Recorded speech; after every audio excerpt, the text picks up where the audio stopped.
9 Southern Army bases named for Confederate soldiers are due to be renamed. One of them is Fort Rucker in Alabama. It was after Edmund Rucker, an acting brigadier general in the Confederate Army. But it could soon have a more local connection. Seth Kaplan reports.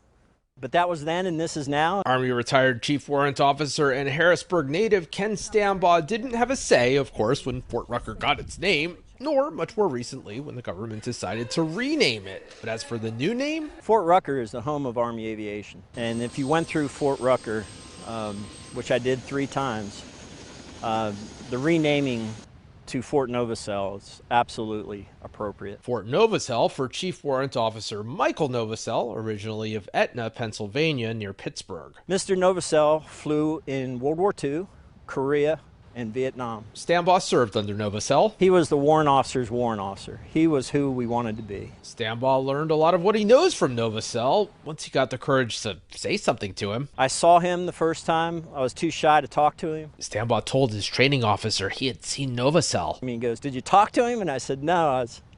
I stood back and he goes, "Well, he's there so you can talk to him." You might have been starstruck too if you knew as much as Stambaugh did about the Medal of Honor recipient. Mr. Novosel and his son served in Vietnam in 1969. They have the distinction of being the only father-son team that picked each other up after they were shot down. Stambaugh has been coming to what's now Soldiers Grove behind the state capitol all his life. This was my playground when I was 10 years old.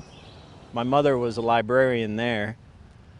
And then she was the law librarian in the South Wing. And for the past quarter century, 1995. Early every Memorial Day, originally to put a flag at the marker of another local Medal of Honor recipient. And then when I came down, I saw Mr. Novosel had his Medal of Honor plaque. So every year I put a flag on his Medal of Honor plaque as well. If you know more than I did until just now about warrant officers, you might have noticed something unusual about how Ken Stambaugh refers to Michael Novosel. We call each other by the first names, but Mr. Novosel will always be Mr. Novosel.